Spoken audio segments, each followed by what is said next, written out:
Hello students, welcome to Sabith Academy. This is Sunita Sabith here and students we have started with class 9, the topic name that is Introduction to Biotechnology.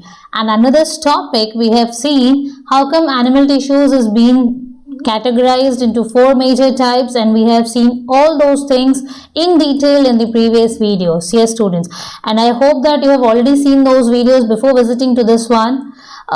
The thing is students, if we follow a sequence, we will be having a better idea about a particular topic. Students, we will be starting with the next topic, that is plant tissues. Yeah, under the chapter that is Introduction to Biotechnology, we will be moving on to the next session, the next topic, that is plant tissues. Yes students, we have seen animal tissues, तो कहीं ना कहीं plant tissue भी वैसा ही है क्या? नहीं, because we have already seen that plants and animal tissues, they differ based on their requirements. See, plants ka requirement is growth, animals ka is also growth, but fine, animals ka growth is equally distributed in all over the sections of the body, है ना, equally divided in the body, whereas for plants the growth is seen in the particular sections, and based on those particular sections ka growth, the tissues are being designed. Yes, so let's have a look into the plant tissues. See, as I told you right now, the growth of plants occur only in certain specific regions, है ना. हर जगह plant का हर एक part नहीं grow होता, कुछ कुछ sections में ग्रोथ होती है. सो इसी की वजह से this is the biggest. Okay भाई, ऐसा क्यों है? कुछ कारण है. यस, तो वो कारण ये है because of the dividing tissues. Okay, तो डिवाइडिंग टिश्यूज जो है उसे हम कहते हैं meristematic tissues. The tissues which are getting divided is in the particular regions, and those tissues are said to be meristematic tissues. Okay, and it is located at only at these points. There are certain specific points जहाँ पे ही meristematic tissues दिखते हैं. Fine. So अच्छा, certain points की बात कही तो भाई certain points क्या क्या हैं? सबसे पहला apical. Okay, depending on the regions where they are present, they have been named as apical, lateral and intercalary. See, apical सबसे ऊपर टिप पे है ना, उसे एपेक्स कहते हैं, इसीलिए apical meristem.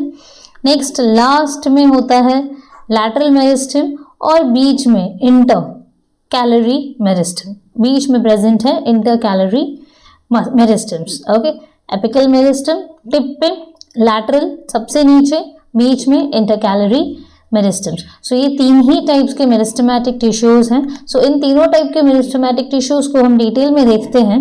C, the apical meristem which is present at the tip. Okay, क्यों प्रेजेंट है भाई? कारण तो एक ही है, growth. Yes, so it is present at the growing tips of stem and roots. Students, कभी भी आपने कोई प्लांट का ग्रोथ देखा है तो देखा है क्या बीच में से ही कोई ब्रांचेस ग्रो हो गया? हाँ, नहीं, ऐसा नहीं होता है ना. सी, एक प्लांट है, उसका जो स्टेम है, ठीक है, एक प्लांट है, उसका एक स्टेम ग्रो हो रहा है. This is the soil, underground में रहता है रूट्स. तो ये जो स्टेम है ये बड़ा होगा, तो इसी के बेसिस पे फिर ब्रांचेस बढ़ेंगे देव. ओके, सो स्टेम का सबसे जो टॉप मोस्ट पार्ट है एपिकल. ओके, ये स्टेम का जो टॉप मोस्ट टिप वाला सेक्शन होता है जिसे हम एपेक्स कहते हैं, या एपिकल मेरिस्टम प्रेजेंट होता है जहाँ पे वो ग्रो हो रहा है. तो अब देखोगे कभी भी कोई प्लांट ग्रो हो रहा है ना स्टूडेंट्स, तो उसका स्टेम का टिप पे कुछ नए लीव्स है ना फोल्डेड फॉर्म में रहते हैं initially, and then they just bloom up and पूरा एक लीफ का स्ट्रक्चर जैसा खुलता है बाद में. Yes, so this apical meristem is present at the growing tip of stem and also at the roots. Students, roots में क्यों है भाई? वैसे in search of food and water तो जाना है ना, इन सर्च ऑफ वाटर जाना है, तो क्या हो रहा है, वो टिप में से ग्रो हो रही है. देखोगे आप, जब एक कोई छोटा सा सीडलिंग रहता है ना, छोटा सा सीडलिंग देखोगे, उसके रूट्स कितने रहते हैं? गिन चुन के 2-4 रहते हैं. बट एक छोटा सा जब प्लांट बनता है तो थोड़े रूट्स और नंबर ऑफ रूट्स बढ़ जाते हैं. But when it becomes tree, ठीक है, and after years and years आप देखोगे उसके ब्रांचेस वाइडली स्प्रेडेड रहते हैं. Okay, that is because of this presence of apical meristms. Next is the girth of the stem or root which increases due to lateral meristms. भाई एक seedling देखा होगा आपने, है ना, एक छोटा सा. Normally in Indian culture, Hindu families ऐसा होता है ना कि कुछ फेस्टिवल्स में कुछ सीडलिंग्स डालते हैं जिनको सो करना होता है. यस, सीडलिंग्स वो खास करके एज पर I know Dussehra and all time में भी जस्ट सो सम सीड्स, तो उससे क्या होता है कुछ सीडलिंग्स निकलते हैं, तो देखोगे धीरे धीरे ब्रांचेस जो है सॉरी रूट्स जो हैं वाइटिश कलर के रहते हैं, कितने पतले रहते हैं, कितने हॉलो रहते हैं ना, बस थोड़ा सा बहुत वीक रहते हैं, थोड़ा सा खींचा तो टूट जाता है, फाइन। बट बड़ा होने के बाद जब एक अच्छा खासा ट्री बन गया है, क्या उसके रूट्स उतने ही रहते हैं क्या? नहीं, थोड़े मोटे हो जाते हैं, थोड़े मोटे होने लगते हैं और थोड़े लंबे भी रहते हैं, कलर भी चेंज हो गया रहता है, everything has been changed. Similarly ये तो रूट्स के बारे में था, बट स्टेम जब छोटा था तो स्टेम ग्रीनिश कलर का था, फिर जैसे बड़ा हुआ तो भाई थोड़ा सा लाइट ब्राउन कलर, फिर थोड़ा और बड़ा डार्क ब्राउन, और फिर धीरे धीरे उसका जो ब्राउन शेड है वो बढ़ता गया और उसका गर्थ भी बढ़ता गया, है ना, ट्रंक गर्थ। अभी गोल गोल गोल गोल कटा हुआ ट्री कभी रहेगा देखना, उसके गर्थ दिखते हैं गोल गोल। यस, तो ये क्या है, उसका डेपोजिशंस ऑफ डेड सेल्स रहते हैं। यस, तो the girth of the stem और roots increases due to the lateral meristems, that is cambium, and intercalary meristem, ठीक है, जो बीच में प्रेजेंट होता है, is seen in some of the plants, is located near the nodes. अच्छा, nodes क्या होते हैं स्टूडेंट्स? ये एक नोड है, ये एक नोड है, ये एक नोड है, ये सब क्या है? नोड्स हैं, ठीक है। नोड्स में आपको दिखेंगे इंटरकैलरी मेरिस्टम्स। फाइन, इसका फंक्शन क्या होता है भाई? ये क्या करता है? ग्रोथ ऑफ ब्रांचेस में हेल्प करता है and formation of leaves and flowers. हर एक नोड पे आप देखोगे एक एक फ्लावर्स ब्रांचेस होते हैं, और ब्रांचेस में क्या होगा भाई? लीव्स, ब्रांचेस बन रहा है मतलब उसके नए लीव्स आएंगे, नए फ्लावर्स, नए फ्रूट्स आएंगे। यस, तो intercalary meristems are seen in the nodes and they help the plants to arise different branches, growth of branches, formations of fruits, flowers and leaves. Yes, so this was all about apical meristem, lateral meristem and intercalary meristems. तो ये क्या था? कुछ ऐसे tissues, meristematic tissues, जो कि division से बनता है, ठीक है, और इस टिश्यूज को हम डिवाइडिंग टिश्यूज के साथ साथ मेरिस्टेमेटिक टिश्यूज भी कहते हैं। सो हमने देख लिया कि भाई पर्टिकुलर सेक्शंस जहाँ ये टिश्यूज प्रेजेंट होते हैं उनका नाम है apical, lateral, apical, lateral, tip पे एपिकल, नीचे लैटरल, और बीच में जो होगा उसे हम कहते हैं इंटरकैलरी मेरिस्टम्स। इनका फंक्शंस, भाई टिप पे है तो रूट्स स्टेम ऊपर की तरफ है, स्टेम को बड़ा करेगा, नीचे रूट्स में होंगे तो ये क्या करेंगे? रूट्स को लॉन्जिट्यूडल वाइज बढ़ाएंगे, ठीक है। Next, the girth of the stem और roots increases due to the lateral. भाई गर्थ, चौड़ाई कैसे बढ़ेगी, है ना? स्टेम पहले जितना पतला था, क्या बड़ा प्लांट में जितना पतला था, ट्री बनने के बाद भी उतना ही है? इट इज नॉट सो ना, बड़ा होते जाता है, मोटा होते जाता है। यस, तो ये लैटरल मेरिस्टम्स की वजह से। एंड वेयरएज इंटरकैलरी ये क्या करता है? नोड्स में ब्रांचेस बनने के लिए हेल्प करता है, और फिर उन ब्रांचेस में नए लीव्स और नए फ्लावर्स आने में। Okay, so this was all about meristematic tissue. This topic है permanent tissue. Fine, ma'am, what is all about permanent tissue? Meristematic क्या temporary है क्या? नहीं, it's not so. कोई चीज़ temporary नहीं है, हाँ, but permanent हो सकती है. Fine. So students, permanent tissues की बात करें अगर, तो permanent tissue का काम कब आएगा? जब growth हो गया, है ना?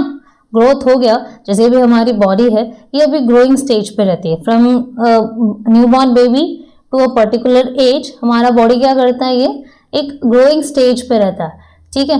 जैसे अगर आप बात करें, देखो एक बेसिक कंडीशन की अगर बात कर ले, at the age of 21 boys are allowed to get married and after the age of 18 girls are allowed to get married. Yes, ये गवर्नमेंट रूल है। अच्छा, गवर्नमेंट ने ये रूल क्यों बनाया है भाई? कुछ सोचकर ही बनाया होगा, कुछ सोच समझकर कि why, because the cells which were getting divided and divisions हो रहा था ताकि हमारा बॉडी को एक प्रॉपर ग्रोथ मिले। यस, नाउ आफ्टर 18 ग्रोथ नहीं होती क्या? होती है growth, but till the age of 18 the growth is tremendous, मतलब बहुत ही ज्यादा अमाउंट में होती रहती है।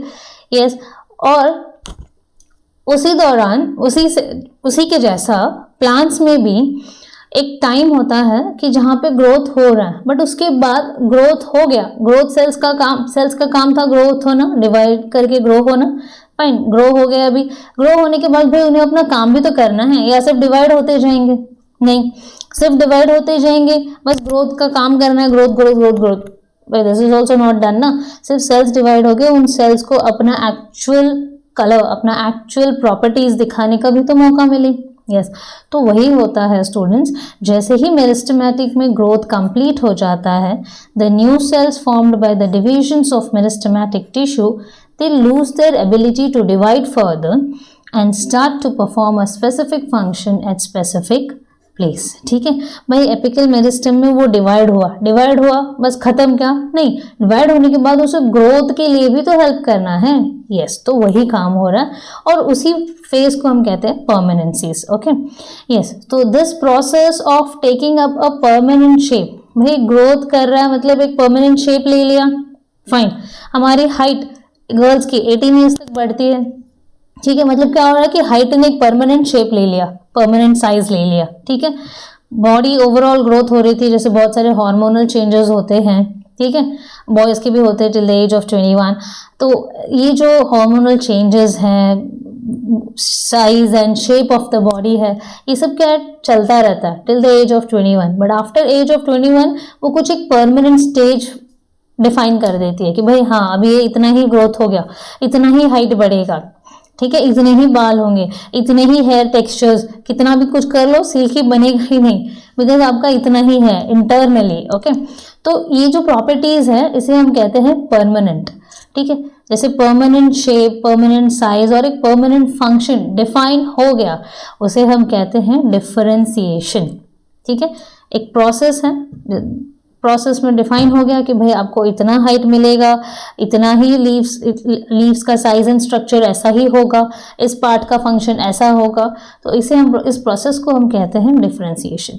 यस, अब डिफरेंशिएशन जो है स्टूडेंट्स, या डिफरेंशिएशन प्रोसेस को तो हम समझ चुके हैं कि भाई जब सेल्स डिवाइड होते हैं, परमानेंट साइज एंड शेप लेते हैं, तो उसे हम डिफरेंशिएशन कहते हैं। फाइन, अब परमानेंट टिश्यू का बस इतना ही काम है कि एक permanent size and shape they they.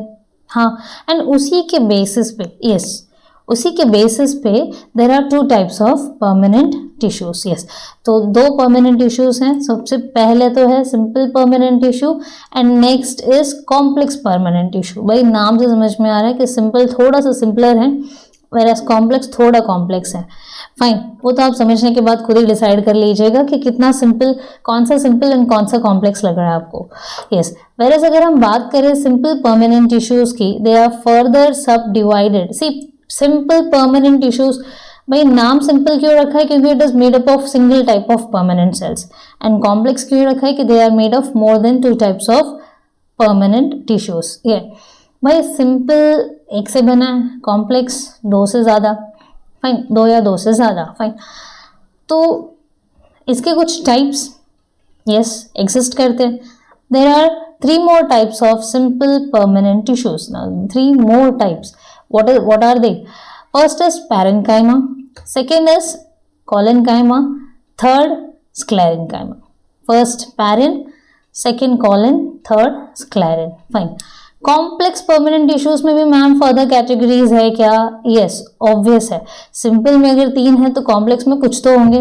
Yes, तो चलिए देखते हैं कॉम्प्लेक्स परमानेंट टिश्यूज की अगर बात करें, the first is xylem and the second is phloem tissues. Yes, हम थोड़ा बहुत इनके बारे में जानते हैं from lower standards onwards. Yes, उन्हें थोड़े बहुत को फ्रेम आउट करना है, दैट्स इट। ओके, तो चलिए देखते हैं सिंपल परमानेंट टिश्यूज में सबसे पहला member that is parenchyma. Okay, we have seen permanent tissues are divided into 2 sections, simple and complex. तो simple permanent tissue में जो सबसे पहला है वो parenchyma. yes, सबसे पहले चीज हम देखते हैं किसी भी चीज का वो है स्ट्रक्चर। फाइन, तो स्टूडेंट स्ट्रक्चर की अगर बात करें तो ये किस, भाई लिविंग सेल्स हैं, ग्रोथ की बात हो रही है, प्लांट्स में बात हो रही है। Living cells with thin cell wall, वो सेल वॉल्स काफी थिन होते हैं एंड इंटरसेलुलर स्पेस होता है। यस, आप देख सकते हैं स्टूडेंट्स ये जो सेल वॉल्स है कितने थिन है यहाँ पे। Okay, these are cell walls, और आप स्पेस देख सकते हो यहाँ पे इंटरसेलुलर स्पेसेस, हर जगह पे है इंटरसेलुलर स्पेसेस, या you can see here as well. तो these are the intercellular spaces and ये सारे सेल्स, जितने भी सेल्स हैं वो सारे लिविंग सेल्स हैं। ओके, लोकेशन की अगर बात करें, it is present in all parts of the plant, root, stem, leaves, flowers and seeds. भाई और बचा ही क्या है ना, सब में ही आ गया, roots, stem, leaves, flowers and seeds. Fine, और कुछ भाई फंक्शन दिखता कैसा है कहाँ पे और काम क्या है? यस, सो सपोर्ट्स यस, किसको सपोर्ट करेगा भाई? प्लांट को। Yes, and storage of food and filling vacant spaces. भाई ये क्या करता है पैरेन्काइमा? सपोर्ट देता है प्लांट को, फूड स्टोरेज करने में हेल्प करता है, और जो वेकेंट स्पेसेस है ना वो फिल करता है। जो कोई भी प्लांट्स में कहीं पे आपको वेकेंट स्पेस मिलेगा वहाँ पे प्रेजेंट होगा parenchyma. Okay, so this is the structure which is, see आप देख सकते हो यहाँ पे वैक्यूल्स जो है काफ़ी बड़े हैं यहाँ पे, और कॉम्पैक्टली अरेंज नहीं है, थोड़े लूजली अरेंज्ड है, इसलिए बीच बीच में इंटरसेल्युलर स्पेसेस दिख रहे हैं। This is the overall structure the way it looks like. Okay, parenchyma. Yes, oh it is already visible. Yes, parenchyma में again students there are further two subdivisions. The first is chlorenchyma and the second is arenchyma. ठीक है, chlorine and aerenchyma. अच्छा, chlorine कहाँ present होता है भाई? Leaves में। काम क्या करता है? Performs photosynthesis. तो हमने देखा है स्टूडेंट्स लाइफ प्रोसेसेस में भी, and I am telling you again, I am giving you kind of bit of revision, like हमने देखा था कि प्रोसेस ऑफ फोटोसिंथेसिस में होता क्या है ना, in presence of oxygen and sunlight, carbon dioxide लेता है और ऑक्सीजन दे रहा है, और उसी के साथ साथ ट्रांसपोर्टेशन भी देखा हमने उसमें कि ट्रांसपोर्टेशन पुल क्या होता है, कि ट्रांसपोर्टेशन में जाइलम क्या काम कर रहा है, कि पानी लेकर जा रहा है, water, and phloem is supplying food to all the parts of the plants. Yes, तो वहाँ पे स्टोमेटाज होते हैं जो लीफ में those who actually act as a guard cells कि कितना पानी प्लांट बॉडी से एलिमिनेट होना है, और किन किन चीज़ों को अंदर आने देना है और किन चीज़ों को बाहर जाने देना है। Those were guard by guard cells and present in stomatas. Okay, so chlorenchyma ऐसा उसी तरह का एक टिश्यू है which is present in leaves and performs the process of photosynthesis. Fine. Aerenchyma helps aquatic plants. Students, कभी आपने देखा होगा लोटस का स्टेम, कहीं ना कहीं कभी ना कभी तो देखा होगा लोटस का स्टेम। यस, तो स्टूडेंट्स लोटस का स्टेम, मैंने बहुत ही छोटा सा क्रॉस सेक्शन लिया है। लोटस का स्टेम देखोगे बीच बीच में आपको हॉलो स्पेसेस दिखते जाएंगे, खाली, इसलिए तो वो फ्लोट करता है ना। अगर हैवी होता तो फ्लोट नहीं कर पाता, तो फ्लोट करने का सबसे बड़ा रीज़न ही यही है क्योंकि उसमें स्पेसेस होते हैं। Yes, fine. इसी को अगर हम मैग्नीफाइंग ग्लास से बहुत ही अच्छे से मैग्नीफाई करके देखें तो एज यू कैन सी जो बीच में हॉलो स्पेसेस हैं वो कुछ इस तरह दिख रहे हैं ना, यहाँ पे particularly triangle shapes. Fine. Yes, तो आप देख सकते हैं स्टूडेंट्स यहाँ पे कि हॉलो स्पेस है काफ़ी, और ये जो स्पेस है ये क्या है? इंटरसेल्युलर एयर स्पेस, और ये एयर स्पेस के वजह से ही they are capable to float in water, है ना। एरेनकाइमा इन डिटेल अभी नहीं है वैसे तो काफ़ी सारी चीज़ें हैं पढ़ने के लिए students. Science is like an ocean, है ना, बहुत ही बड़ा ओशियन है, और उसमें से हम सिर्फ एक बकेट फुल ऑफ वाटर ले रहे हैं, that is about this chapter. तो उतना पढ़ना मतलब काफ़ी कम ही है। फाइन। तो भाई अभी सिलेबस में जितना है उन चीज़ों को अच्छे से समझते हैं, अच्छे से परफॉर्म करते हैं in exams, and then next year और डिटेल में पढ़ेंगे। Fine. Education has got no limits. Yes, कोई बाउंडेशंस नहीं है, कोई लिमिट्स नहीं है, तो आप जितना चाहे उतना पढ़ सकते हैं। The basic most thing required is interest. Okay, तो इंटरेस्ट है तो सब कुछ है। We have seen chlorenchyma and aerenchyma. Yes, next type of simple permanent tissue. The second type of simple permanent tissue is collenchyma. Fine. Structure कैसा है भाई इसका? Elongated living cells with thickened cell wall.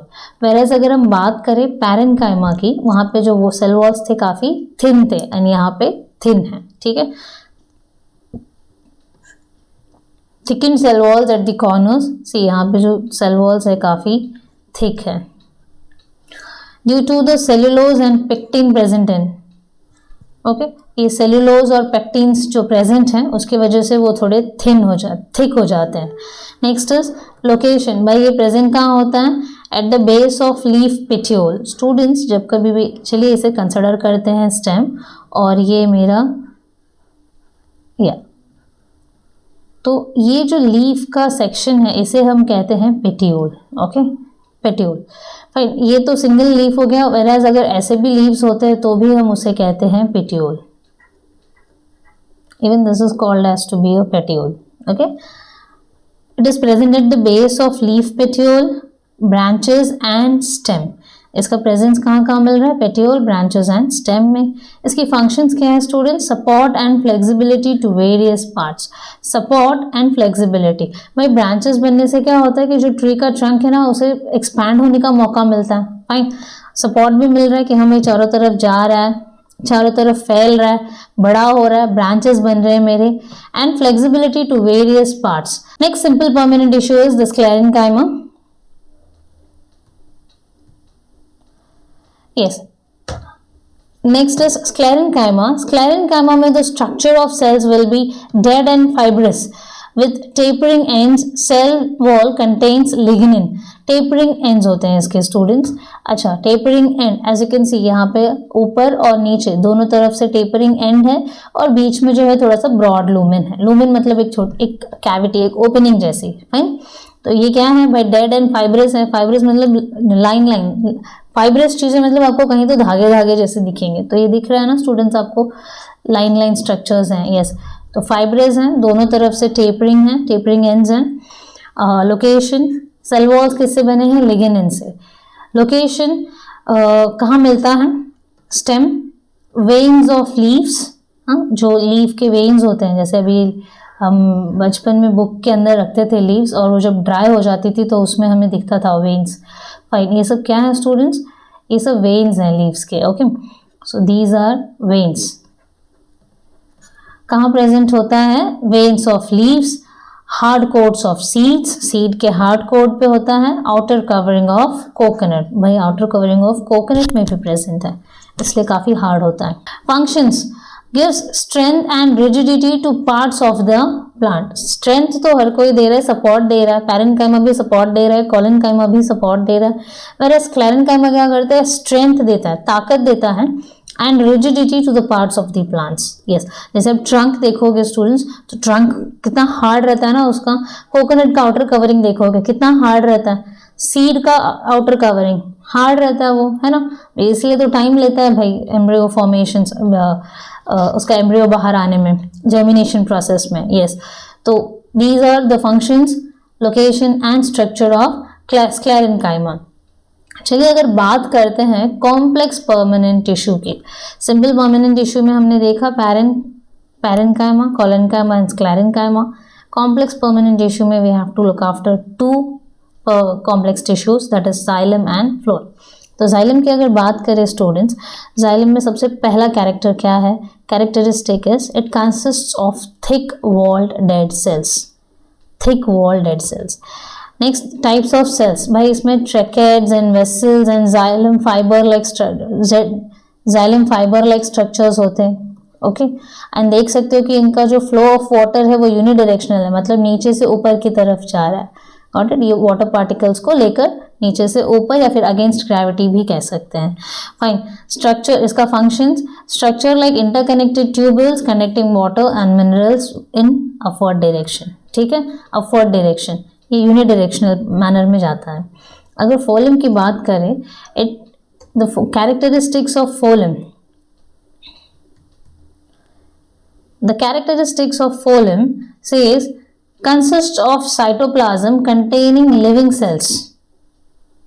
Xylem में dead cells, phloem में living cells.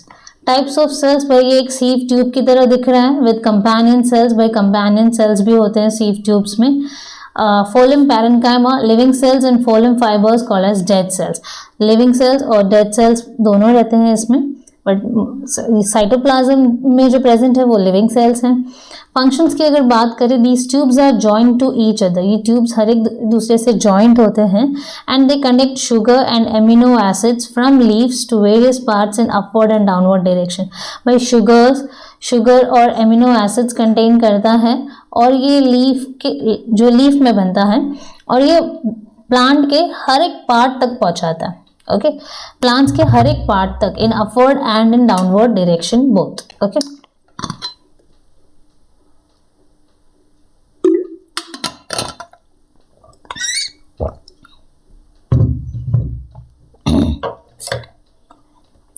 So this is the structure of phloem. Unidirectional है, देखिए ऊपर भी जा रहा है और नीचे भी जा रहा है। भाई प्लांट में कुछ पार्ट्स तो ऊपर की तरफ भी होते हैं, जरूरी है कि सिर्फ लीफ से नीचे की तरफ ही जाए, ऊपर जो है उनको भी तो खाना मिलना चाहिए विद इक्वल डिस्ट्रीब्यूशन। यस, इसीलिए वो दोनों डायरेक्शन में प्रेजेंट होता है। यस, एक नया टर्म आया है यहाँ पे, अगर आपने नहीं सुना है तो ध्यान दीजिएगा, and if you have heard about it earlier then it's really very good. Totipotent, totipotent का मतलब क्या होता है? भाई मजाक नहीं है, सीरियसली है।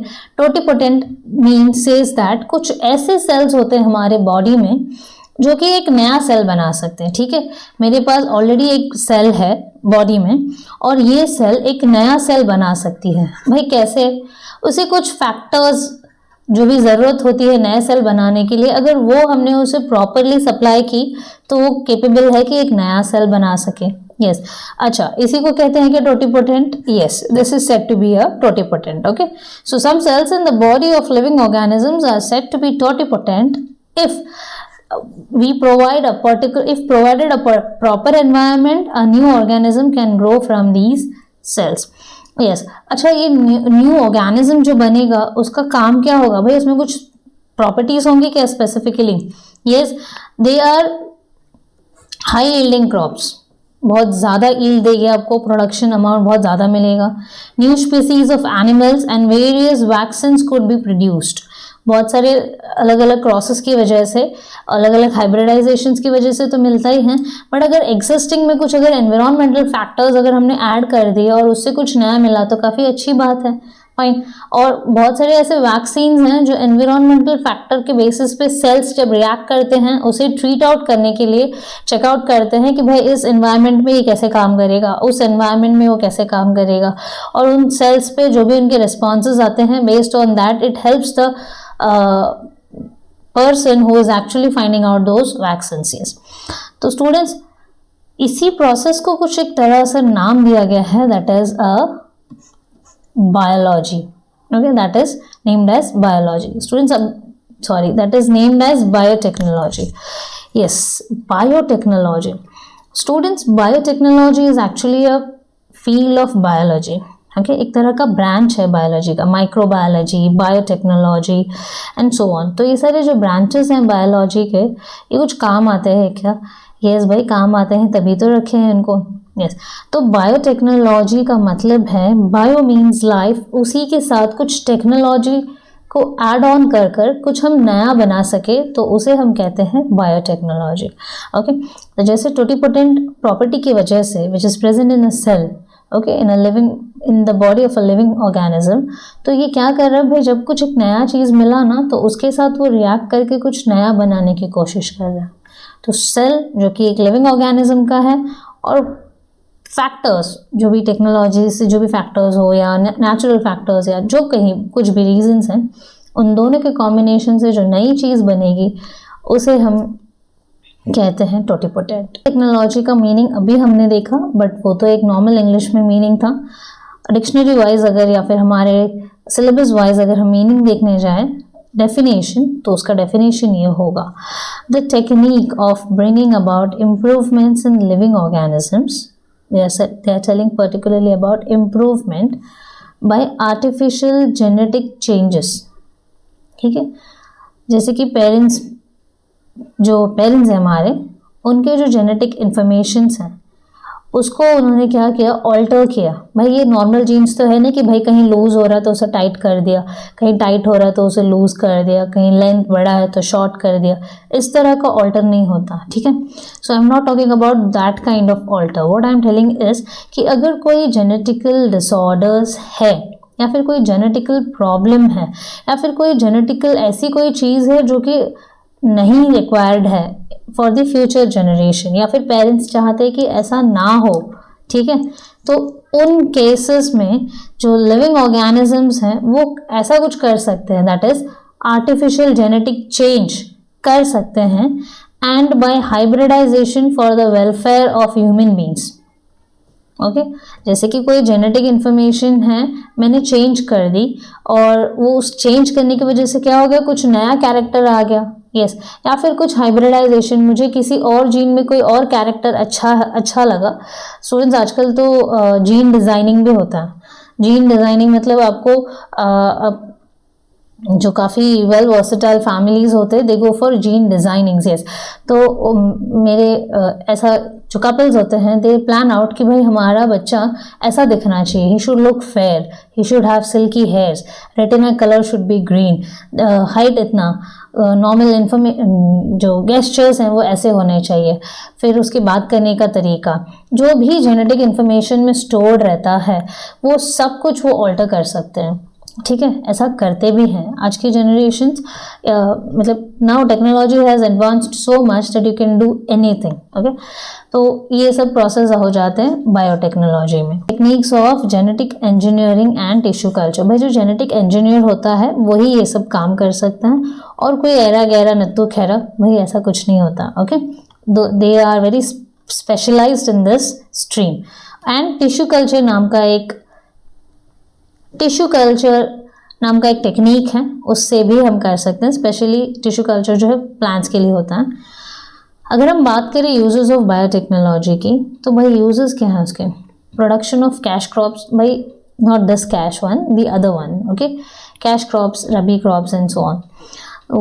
Improvement in varieties of cash crops, कुछ इम्प्रूवमेंट लाना है हमें, वो ला सकते हैं।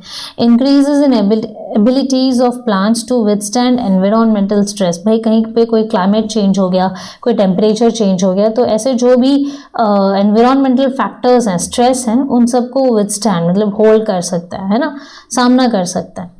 Vaccine productions, yes now students because of this pandemic situation which is going on, अगर यहाँ इस पे क्या होगा कि अगर अच्छा से कोई एक स्ट्रॉन्ग वैक्सीन मिल गया तो it will be acting as a boom to everyone, है ना।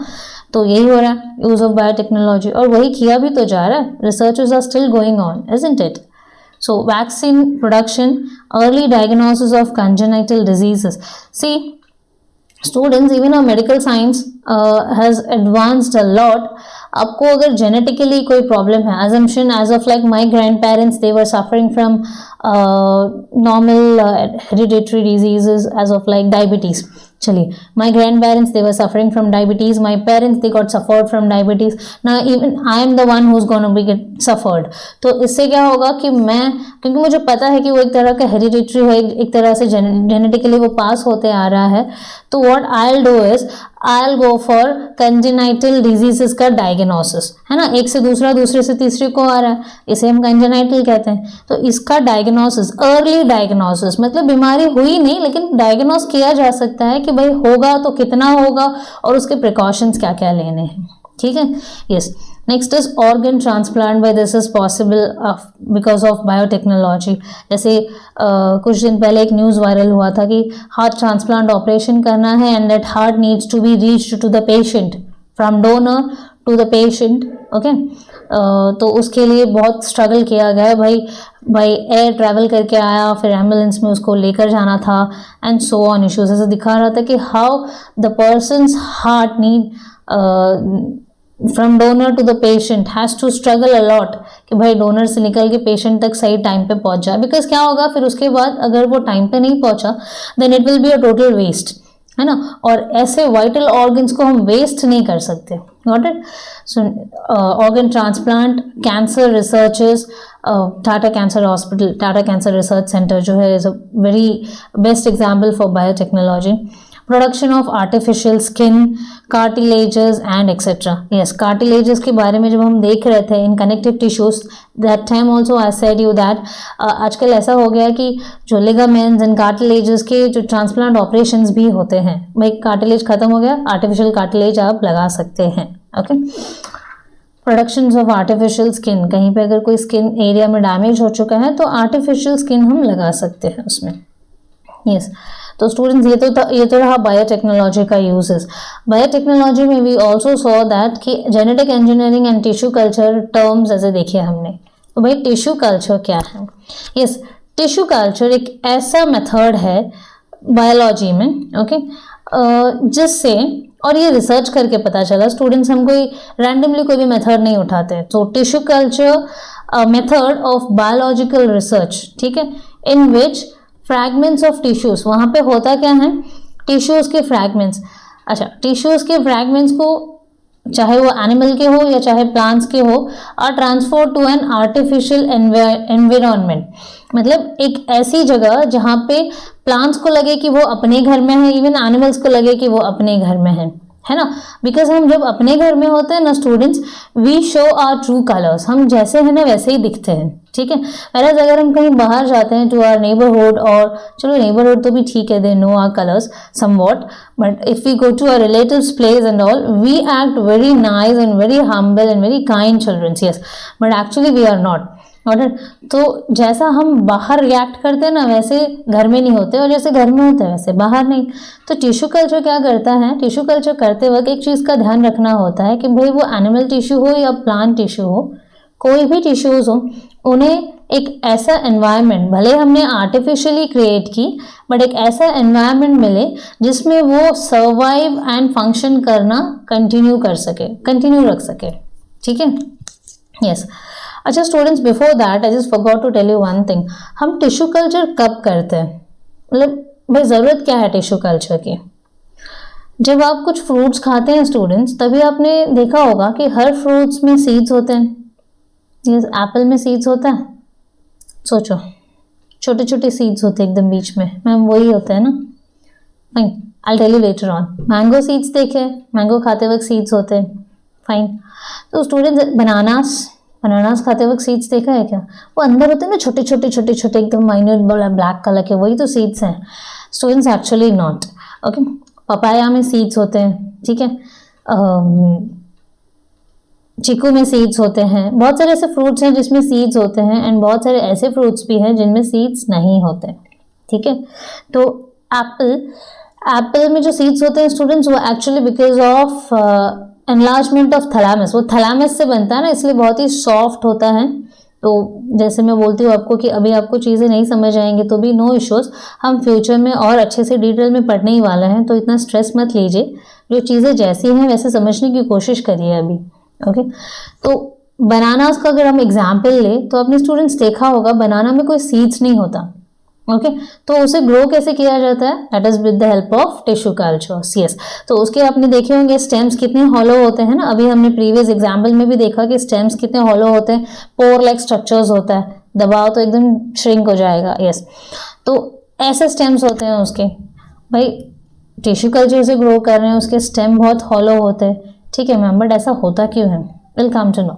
सी, सबसे पहले तो जो भी प्लांट का फ्रैगमेंट, जो भी प्लांट हमें ग्रो करना है उसका एक छोटा सा फ्रैगमेंट या फिर एक टिश्यू ले लेते हैं, ठीक है, यस। उस टिश्यू को, उसका स्टेम का एक छोटा सा पार्ट या फिर एक टिश्यू ले लेते हैं उसमें से, उसको हम सर्वाइव कराते हैं आर्टिफिशियली क्रिएटेड एनवायरनमेंट में, जहाँ पे वो सर्वाइव कर सके, ओके। तो सर्वाइव करने के बाद होगा क्या, हम उसको सर्वाइव करने को लगाते हैं, ठीक है। चलिए यहाँ पे एक डायग्राम है, उसे भी देख लेते हैं। एक लीफ का छोटा सा सेक्शन ले लिया हमने, और फिर हमने उसको क्या किया, बहुत सारे उसी के अलग अलग टिश्यूज हमने सर्वाइव करने के लिए रख लिया। ये क्या है, हमारा एक तरह का आर्टिफिशियल एनवायरनमेंट क्रिएट किया गया यहाँ पे, ओके। आर्टिफिशियल एनवायरनमेंट जो क्रिएट किया उसी में वो ग्रो होने लगा, यस। तो आर्टिफिशियल एनवायरनमेंट में जब वो ग्रो होने लगा और धीरे धीरे जब उसकी सीडलिंग्स दिखने लगी तो वो सर्वाइव कर रहे हैं, मतलब अब उनका फंक्शनिंग भी शुरू हो गया। फिर हम उनको लेकर जाके गार्डन्स में लगा देते हैं, जो कि मेरा टिश्यू कल्चर जिसका बिजनेस होता है, they go for that growing out those का टिश्यूज, यस। तो वहाँ पे उन्होंने जो सीडलिंग्स हैं वो फिर लगा दी, और फिर वो धीरे धीरे क्या हो गया, बढ़ने लगा। और बढ़ने के बाद जो हर किसी के साथ होता है, they are been transported to market for selling purposes, yes. तो यहाँ पे हुआ क्या स्टूडेंट्स, टिश्यू कल्चर एक ऐसा टूल है जहाँ पे हम कम टाइम पे कम स्पेस में, और बिकॉज अगर हम बात करें अगर एक एक प्लांट्स को ग्रो करने की, तो for that will require much amount of space. But where as अगर हम यहाँ पे बात करें, जो कि एक नॉर्मल सा एक डिब्बे जैसा दिख रहा है, हमने वहाँ पे ही कुछ टिश्यूज़ को सर्वाइव करने के लिए रखा और देखा कि भाई उसमें वो ग्रो होने लगे, उसने उसकी फंक्शनिंग शुरू कर दी और फिर ट्रे में ट्रांसफ़र किया और फिर ट्रे में भी देखा हमने कि अरे यार great, they are started growing, and फिर वो छोटे से ट्रे में हमने उसे एक बड़े से गार्डन में कन्वर्ट कर दिया.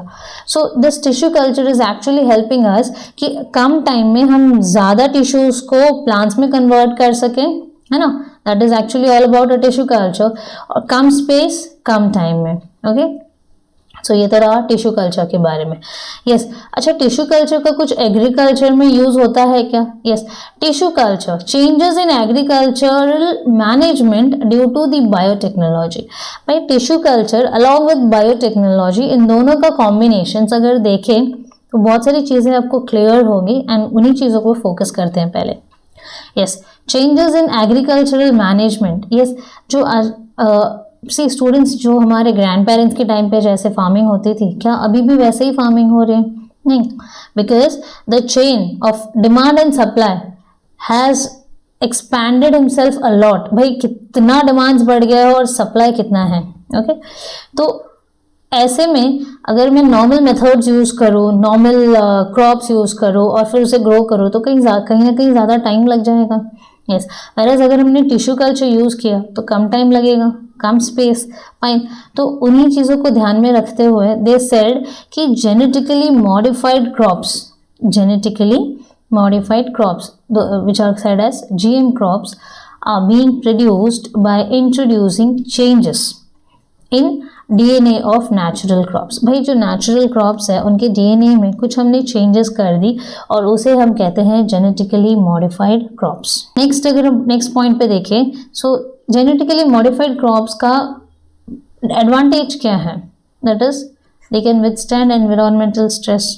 ओके, बाकी कहीं पे अगर टेम्परेचर चेंज हो गया, वेदर क्लाइमेट चेंज हो गया, है ना, कहीं पे कुछ अनवांटेड चीज़ें हो गई जो नहीं होनी चाहिए थी थ्रू एनवायरनमेंट, वैसा कुछ होता है तो they can withstand, means they can sustain, है ना, सामना कर सकती है.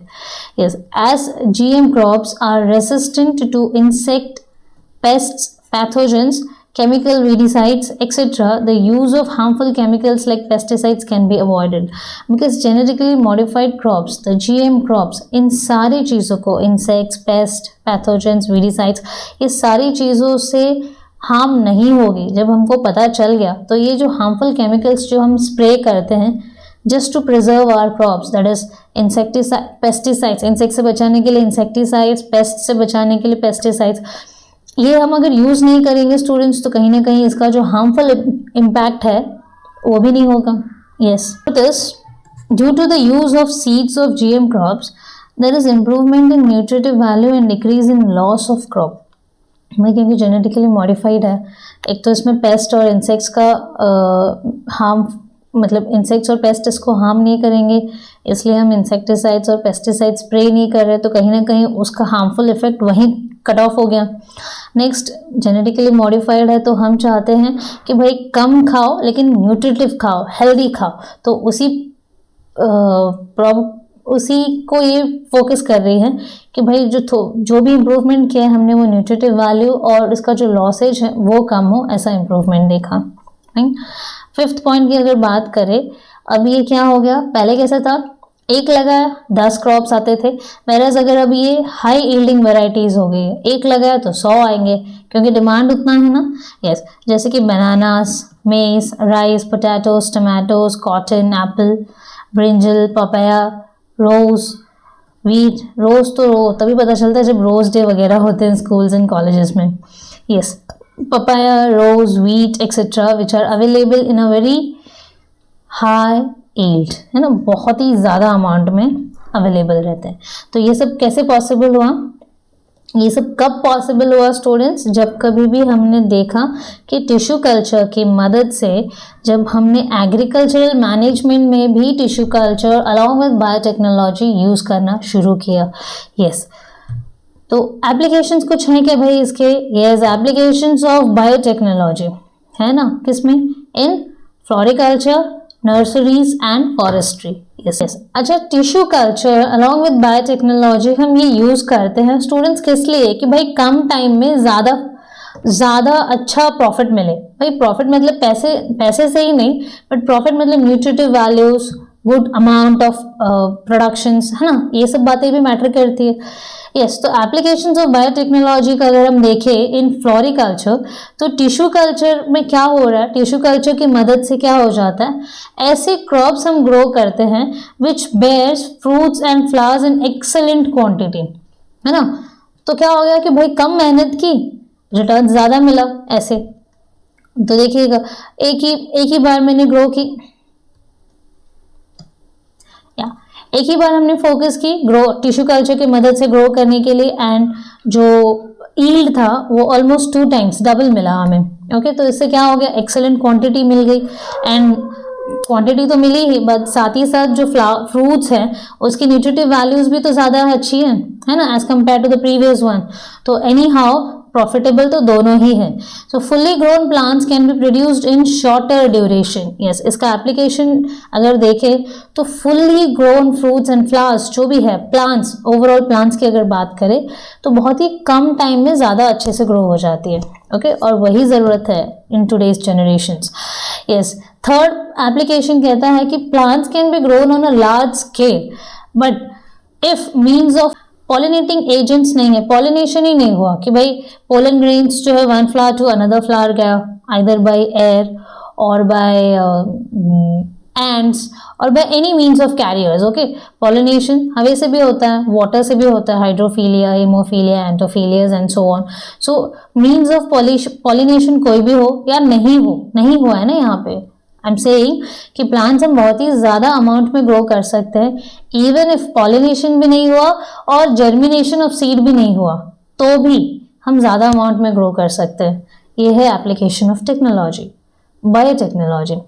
तो अगर हम बात करें, या so orchids or pitcher plants do not germinate, but these plants can easily be produced by means of tissue culture, है ना। orchids किसे पसंद नहीं है भाई, सबको पसंद है, purple, violet and so on. तो ऐसे orchids ऐसा या pitcher plants ऐसे orchids या फिर pitcher plants are such plants which for which there is no need of pollination, there is no need of germination of seeds, still they can be grown in a very large amount. Yes, और बहुत ज़्यादा महंगा भी होता है, दिखने में भी बहुत अच्छा दिखता है, बिकॉज उसका जो फ्रेशनेस है वो काफ़ी देर तक रहता है। Next is in a bioreactor cell. अच्छा, बायोरिएक्टर सेल क्या होता है, I'll come into that. In a bioreactor cell, in a bioreactor, the cells can be grown in more nutritive medium and protected from pathogens. Cells है, कोई भी sales, किसी भी members के, ओके। सेल्स हमने क्या किए, बायोरिएक्टर में डाल दिए, और वो बायोरिएक्टर जो है क्या कर रहा है, उसे बहुत ही ज़्यादा न्यूट्रिटिव मीडियम में ग्रो होने का मौका दे रहा है, ठीक है, और साथ ही साथ पैथोजेंस का भी टेंशन नहीं। तो बायोरिएक्टर जो है is useful for production of plantlets, yes, on a very large scale. Plantlets, छोटे छोटे प्लांट्स हम बनाते हैं। अब ये जो है सेटअप देखिए, यहाँ पे एक तरह का राउंड बॉटम फ्लास्क लिया हुआ है, और यहाँ पे हमने क्या छोटे छोटे सेल्स लिए हैं जो कि प्लांटलेट्स में ग्रो हो रहे हैं। यस, क्योंकि हमने उसे न्यूट्रिटिव वैल्यूज भी प्रोवाइड की और साथ ही साथ पैथोजन से भी बचाया। तो इससे क्या होगा स्टूडेंट्स, एक सिंगल प्लांटलेट को ग्रो करने पे जो फोकस डालना है, इससे बेटर है कि हम बायोरिएक्टर में काफ़ी सारे एन नंबर ऑफ प्लांटलेट्स हम प्रोड्यूस कर सकते हैं एट अ टाइम। ओके, तो ये देखिएगा, ये क्या है, एक तरह से दीज आर प्लांटलेट्स। ओके, तो इस प्लांटलेट्स को हम ग्रो करने के लिए लगा सकते हैं फर्दर। तो जो हमारा इनिशियल स्टेप है ना, वो टाइम सेवर हो गया because of this bioreactor. Yes, अब उसके नेक्स्ट एप्लीकेशंस क्या है कि भाई लार्ज नंबर ऑफ सीडलिंग्स या फिर plantlets can be produced in a short time using the bioreactor material, है ना। बायोरिएक्टर वो क्या हो गया, बहुत ही मिनिमम रिसोर्सेज हो गया, एंड मटेरियल्स भी बहुत ही मिनिमम है।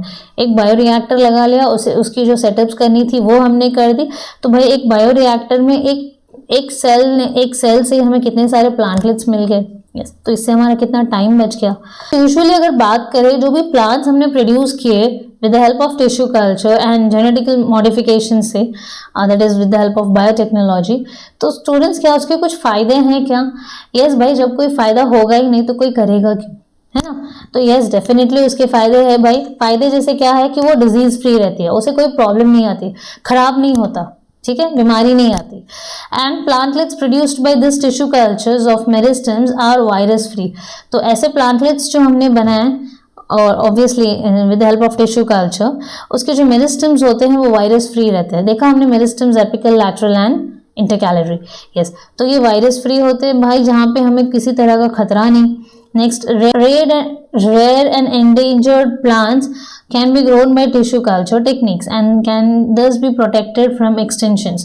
Students, हम ऐसे plants जो कि खत्म हो चुके हैं या फिर खत्म होने आ रहे हैं, they are on the verge of extinctions, तो हम ऐसे plants के tissues को preserve करके रखते हैं and whenever we just want to grow such plants we can grow it with the help of tissue cultures.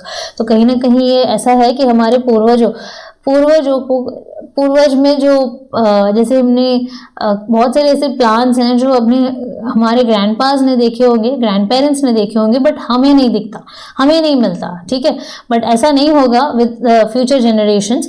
What will be done is with help of tissue culture उन tissues को preserve कर सकते हैं जो ऐसे plants हैं जो कि अभी दिखते भी नहीं हैं, एंडेंजर्ड है या फिर खत्म होने आ रहे हैं, उनको हम प्रिजर्व कर सकते हैं। ऐसे बहुत सारे बॉटनिकल गार्डन्स हैं प्रिजर्व करके रखे जाते हैं जहाँ पे हम ऐसे एंडेंजर्ड प्लांट्स को देख सकते हैं। Okay, yes. तो अगर हम बात करें next topic that is agro tourism. Okay, हम बात कर रहे हैं एग्रो टूरिज्म के बारे में, एग्री टूरिज्म। अच्छा, एग्री एंड टूरिज्म दो अलग अलग चीजें हैं क्या? Agri is related to agriculture and tourism is related to a tour. हाँ, कहीं ना कहीं हम एक एग्रीकल्चरल टूर ले रहे हैं। Okay, so that's the meaning of the word, that is agri tourism. Agri tourism can be a good business, ठीक है भाई, जिस किसी को भी बिजनेस में इंटरेस्टेड है and that too specially in science stream, तो they can think about this agri tourism. Yes, now agri tourism can be a good business. ऐसा क्यों कहा है भाई? भाई कुछ ऐसे प्लांटलेट्स जैसे फ्लावरिंग, फ्रूटिंग, ऐसे कुछ भी हो सकते हैं। तो कैसे कैसे प्लांटलेट्स हम ले सकते हैं? प्लांटलेट्स ऑफ फ्लावरिंग, जिसको फ्लोरिकल्चर में बिजनेस करना है, यस, प्लांटलेट्स ऑफ फ्लावरिंग लेकर उसे फ्लावर प्रोडक्शंस में देख सकते हैं। भाई खुद का प्रोडक्शन है, खुद का आउटलेट्स हैं, डिस्ट्रीब्यूटिंग चेम्बर्स हैं। मेडिसिनल्स भी हो सकते हैं बहुत सारे। आजकल तो आयुर्वेदिक मेडिसिन का काफ़ी बूम अप है। यस, तो मेडिसिनल यूसेजेस में जो आते होंगे प्लांट्स, उनका भी देख सोच सकते हैं। ऑर्नामेंटल मतलब पहनने वाले नहीं, जैसे ऑर्चिड्स हैं, those are ornamentals, picture plants, ऐसे सब। Vegetable plants and fruit trees. Vegetable मतलब भाजी उगाना जैसा, ओके, वो बहुत ही चीप वर्ड्स हैं, बट वेजिटेबल प्लांट्स की भी काफ़ी डिमांड है, स्पेशली ऑर्गेनिक। यस, जो ऑर्गेनिकली ग्रो किए जाते हैं ना उन वेजिटेबल्स का, उन फ्रूट्स का तो काफ़ी हाई डिमांड होता है, because they are grown naturally. जो नेचुरल टाइम लगता है उनके लिए, जो नेचुरल टाइम ले रहा है, जो अच्छे से ग्रो हो रहा है नेचुरली, उसका न्यूट्रिटिव इम्पैक्ट और जो दूसरे टिश्यू कल्चर्स एंड बायोटेक्नोलॉजी की मदद से उनका जो न्यूट्रिटिव इम्पैक्ट है, obviously they will be differing. Okay, so vegetable plants and fruit trees can be produced on a large scale by this tissue culture techniques. तो ये एक तरह का agro tourism. See ornamental flowers अगर ऐसे हम बात करें तो this is an ornamental flower example. By growing some of the plants fully a self sufficient agro tourism centre can be develop. कुछ ऐसे प्लांट्स हैं जो आप पर्सनली ग्रो कर रहे हो अपने as an business point of view से, तो वो एक तरह का एग्रो टूरिज्म सेंटर भी बन सकता है। It can be developed into a centre, fine, और फिर उससे भी बिजनेस कर सकते हैं हम। तो right now I am not explaining you this concept based on a good business point of view, but I am telling you that कि ये एक तरह का अच्छा बिजनेस बन सकता है। यस, तो स्टूडेंट्स इसके कुछ एग्जाम्पल्स हैं, जैसे कि चिको, सपोटा भी कहते हैं, मैंगो एंड कोकोनट। ये जो फ्रूट्स एंड वेजिटेबल्स, जैसे हमने देखा ना यहाँ पे कि बहुत सारे एग्जाम्पल्स हैं, plantlets of flowering, medicinal, ornamental, vegetable plants and fruit trees and all.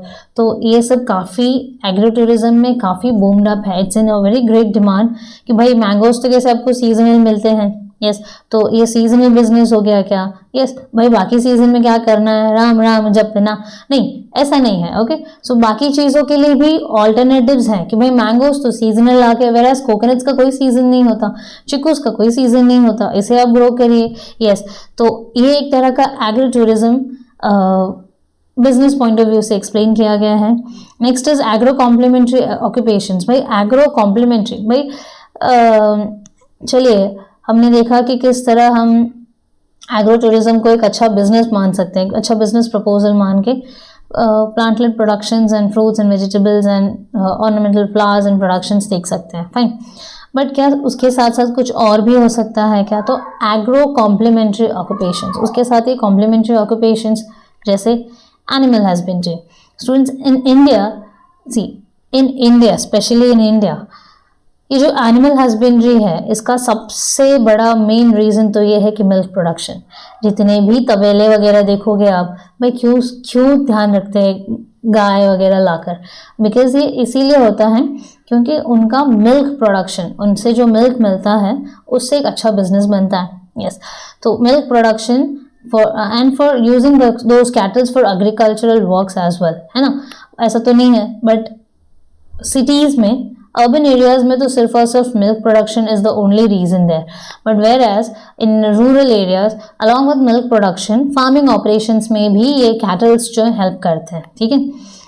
अगर हम बात करें, जैसे कुछ एग्जांपल्स लिए हमने यहाँ पे, काउज एंड बफेलोज का, they are raised for milk and bulls which are male buffaloes for pulling the heavy loads. Yes, तो देख सकते हो कि काउ जो है यहाँ पे क्या हो रहा है, हम फॉर मिल्क प्रोडक्शन यूज़ कर रहे हैं। एंड काउज भी बहुत सारे टाइप्स के हैं स्टूडेंट्स। लोकल इंडियन ब्रीड्स की अगर बात करें तो Gir, Sahiwal, and there are a number of local brands and as well as ये स्विस, हॉलिस्टीन, ये सब एग्जॉटिक हाइब्रिड्स हैं, ठीक है, जो जर्सी जैसे कि बहुत ज़्यादा दूध देती है, but as compare to the local breeds इनका जो मिल्क का न्यूट्रिटिव वैल्यू है वो कहीं ना कहीं थोड़ा सा as comparatively to the local Indian breeds कम ही होता है। ओके, चलिए नेक्स्ट पॉइंट देखते हैं, दैट इज ऑब्वियसली भाई क्या हम ये बिजनेस के लिए कर रहे हैं तो ऐसा है कि आप प्रॉपर केयर नहीं करेंगे कैटल्स का? नहीं, we have to look after the proper care of cattles for a clean and high yield of milk as well. Okay, भाई दूध चाहिए, दूध कैसे मिलेगा? इनका अच्छे से ध्यान रखोगे तभी मिलेगा। यस, तो इसका मतलब ये नहीं है कि कल को अरे मम्मा मैम हैज सेड कि हमें दूध चाहिए तो इन सब एनिमल्स का अच्छे से ध्यान रखना होगा, तो सुबह सुबह चले गए तबेले में और सब गाय सब धोने लगे उनको। No, it's not so. Obviously those who are raising animals for a business point of view, they have to take care of all this things. चलिए, अगर मिल्क प्रोडक्शन की बात करें तो स्टूडेंट्स ये ऐसे ही होगा क्या? गायों का ध्यान रखा बस हो गया? भाई उन्हें प्रॉपर बैलेंस डाइट भी तो देना होगा, सिर्फ घास फूस खाने को दे दिया बस नहीं, उनको टाइम टू टाइम उनके प्रॉपर डाइट्स जो है वो भी फॉलो करने चाहिए। बिकॉज ऐसा होता है कि गाय जितना अच्छा न्यूट्रिटिव वैल्यूज़ वाला फूड खाएगी उतना ही न्यूट्रिटिव वैल्यू उसके मिल्क में होगा। ओके, यस, तो अच्छा खाएगी तो अच्छा दूध देगी, इसीलिए हमें ध्यान रखना है कि हर तरह का जो बैलेंस डाइट है इनको मिलता रहे। Okay, next is proper ventilation and roof. भाई ये जहाँ पे रह रहे हैं ऐसा नहीं होना चाहिए कि बारिश का पानी गिर रहा है, पूरा सन आ रहा है, सनलाइट आ रहा है, देयर इज नो हाइजीनिक, कहीं पे कचरा है, कहीं पे पेस्ट्स है, कहीं पे काउ डंग्स शैटर्ड है, ऐसा नहीं। They should be living in a clean proper hygienic place with proper ventilation. उन्हें प्रॉपर वेंटिलेशन, भाई सनलाइट भी एडिक्वेट मिलना चाहिए, एयर भी एडिक्वेट मिलना चाहिए और प्रॉपर रूफिंग भी होनी चाहिए, ठीक है। Next is cattle should be regularly vaccinated. Yes, क्योंकि इनका जो बॉडी है students, as we know that, बहुत ही थिक स्किन्ड होते हैं, तो इनकी बॉडी पे बहुत सारे ऐसे माइक्रो ऑर्गेनिजम्स जो हैं कि लग जाते हैं, या फिर इंटरनली भी कुछ ऐसा खा लिया जिसकी वजह से इनकी बॉडी में कोई इन्फेक्शन आ जाती है, तो वो डायरेक्टली कहाँ इन्फेक्ट होगा? वो उनके ब्लड को भी, मिल्क को भी इन्फेक्ट करेगी। एंड वैसे अगर कुछ मिल्क हम भी ले लेते हैं, ठीक है, हम गए और वो इन्फेक्टेड मिल्क उसने हमें दे दी और हमने एज एन कंज्यूम कर लिया, तो हम we can also get infected. So for that reason what happens is the cattle should be regularly vaccinated. वही उनका कोई भी इन्फेक्शन, कोई भी दूसरे जो प्रॉब्लम्स होंगी वो नहीं होती है। ओके, यस, तो दूसरा अगर हम बात करें, ये तो हो गया एनिमल हस्बेंड्री के बारे में, जहाँ हमें बहुत सारे एनिमल्स का ध्यान रखना होता है। Poultry farming, yes, poultry farming में बहुत अच्छा बिजनेस है यार। So rearing of eggs and meat yielding chickens, meat yielding chickens is said to be a poultry farming. Yes, eggs और meat chicken, स्पेशली चिकन, तो इसे हम कहते हैं पोल्ट्री फार्मिंग। भाई जो चिकन्स हैं वो अंडे भी दे रही है और फिर उसको हम यूज़ कर सकते हैं, उसके फ्लैश को यूज़ कर सकते हैं एज अ चिकन। फाइन, ये हो गया poultry farming.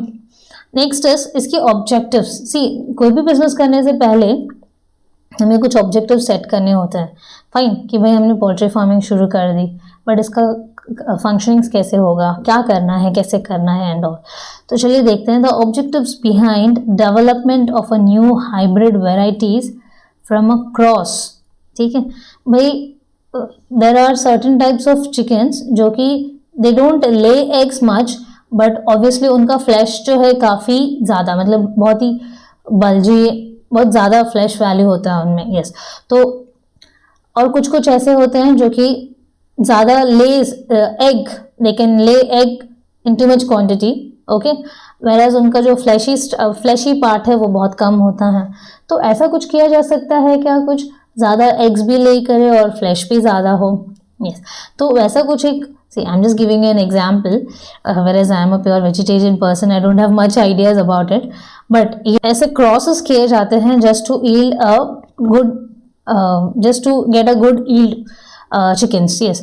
So the objectives behind development of a new hybrid varieties from a cross between the Indian varieties and exotic varieties. Indian varieties जैसे कि असील और एक्सोटिक वेराइटीज जैसे लेगहॉर्न, इन दोनों को क्रॉस किया to produce good quality chicken in large numbers. ठीक है, Indian breed Aseel and exotic Leghorn, इन दोनों को क्रॉस किया गया just to get a good yield of chicken in it and to develop the ability to withstand high temperature and to use by-products of agriculture as poultry feeds and etc. See, कभी-कभी ऐसा होता है कि poultry farming में कुछ chickens because they get some infected और कुछ they won't be able to withstand certain high temperatures because of the environment changes going on. तो ऐसे सब में क्या हो जाता है कि कुछ chickens they just are worthless, है ना, वो कुछ खराब हो जाते हैं, कुछ मर जाते हैं। तो ऐसे में क्या हो जाता है कि ऑब्वियसली अगर ऐसा कुछ हुआ तो लॉसेज होगा बहुत सारा। बट अगर हम कोई ऐसा क्रॉस यूज़ करें जो कि इंडियन और एक्सोटिक ब्रीड्स का, उससे क्या होगा कि एक तो फ्लैशी पार्ट होगा, बहुत ही हेवियर होगा और बहुत ही ज़्यादा चिकन्स गुड क्वालिटी चिकन ले मतलब प्रोवाइड करेगा, एंड उसी के साथ वो किसी भी टेम्परेचर में सस्टेन कर सके, ऐसा भी हो। ठीक है, फाइन। तो ये सारे क्रॉसेस को उन्होंने ध्यान रखी और पोल्ट्री फार्मिंग की। तो अगर पोल्ट्री फार्मिंग की अगर बात करें स्टूडेंट्स, अगेन पोल्ट्री फार्मिंग में जो चिकन्स हैं they are of two types. First तो लेयर्स होते हैं, लेयर्स में क्या होता है और बॉयलर्स में क्या होता है, let's have a look. Layers में these are the chickens which are raised for eggs. ठीक है, खाली एग्स के लिए उन्हें रखा जाता है, भाई खाना खाओ और एग्स दो। whereas if we talk about the leghorn, examples, that is leghorn, minorca, anaconda and layman, these are the certain types of layers. Fine. Boilers की अगर बात करें students, तो chickens raised for meat are said to be boilers, and whereas examples are Brahma, Long, Cochin and Asil, okay, which is an Indian brand, Asil. Fine. तो as you can see ये बेचारे कितने दुबले पतले दिखते हैं ना, whereas they are layers and this is an boiler. तो पोल्ट्री फार्मिंग में दो कैटेगरीज ऑफ आपको दो कैटेगरी के चिकन्स मिलते हैं, लेयर्स एंड बॉयलर्स। लेयर्स नाम से ही पता चलता है कि they lay eggs, and broilers they are used for they are raised for meat. Next अगर बात करें स्टूडेंट्स सेरीकल्चर की, okay, according to the syllabus this is the last topic under agro complementary occupations. Yes, and with this we'll be completing our chapters here. And students, I have told you many a times, if you have any kind of queries, just do write it to us on the comment sections. And if you have any doubts, any suggestions or any kind of queries, still you can just ask us on the comment sections and we'll get back to you. So chalo, let's have a look into the topic, that is sericulture. Sericulture का मतलब क्या होता है students? Obviously silkworms are being reared under sericulture for the production of silk. भाई कोई भी चीज़ as an occupation जब की जाती है तो उसका सबसे पहला मोटो ये होता है कि हम कुछ पाना चाहते हैं, we just want something, okay. So यहाँ पे क्या हो रहा है, production of silk, sericulture. Yes, sericulture का जो साइकिल है students, let's have a look. वहाँ पे क्या होता है कि जो मॉथ होता है, ओके, एडल्ट मॉथ्स होते हैं, दे ले certain eggs, not certain eggs, actually thousands of eggs, okay.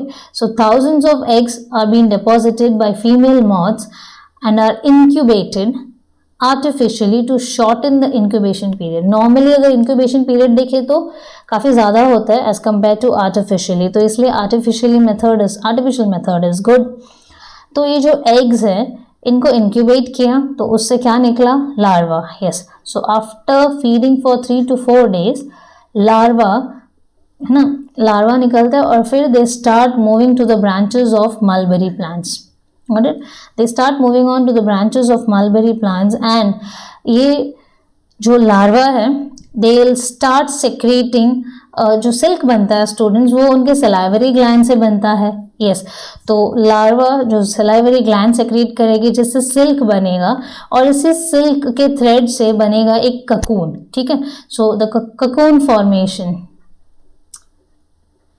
Formation takes place and ये जो ककून्स हैं, ये ककून्स के अंदर जो प्यूपा होता है, ठीक है, ये प्यूपा ककून्स के अंदर होता है और ये ककून्स को हम क्या करते हैं, बॉइलिंग वाटर में डाल देते हैं। Now so 10 days before the pupa turns into an adult, so all the cocoons are transferred into the boiling water। सारे cocoons को हम क्या करते हैं, बॉइलिंग वाटर में डाल देते हैं।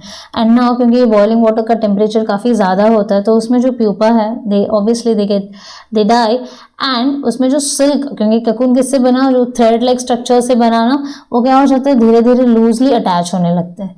एंड ये जो धीरे धीरे लूजली अटैच हुआ इससे क्या होगा, यस, बाय द टाइम ये पुपा अगर मुझे एज एन सेरिकल्चर के लिए यूज़ करना है तो ये पुपा को I help it out to grow into adult moth और फिर अडल्ट मॉथ से हम फिर से adult moth, female adult moths क्या करेंगे, फिर से दे ले एग्स एंड फिर से लार्वा, फिर से pupa, then adults and so on. ये तो साइकिल है उनका, लाइफ साइकिल। ओके सॉरी, ये तो उनका लाइफ साइकिल है, ये चलता रहेगा क्योंकि मुझे sericulture as a business sustain करना है।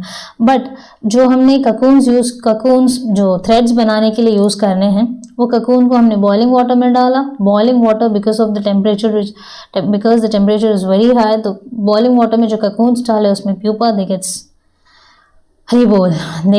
दे डाइज एंड उससे जो उसमें जो ककून्स में जो थ्रेड लाइक स्ट्रक्चर्स थे they get loosely attached and फिर उसे हम प्रोसेस करके फिर उसी से हम सिल्क थ्रेड्स बनाते हैं एंड उसी से ऑब्वियसली यार्न्स भी बनते हैं जो कि फैब्रिक वीविंग पर्पसेस के लिए ज़रूरत है।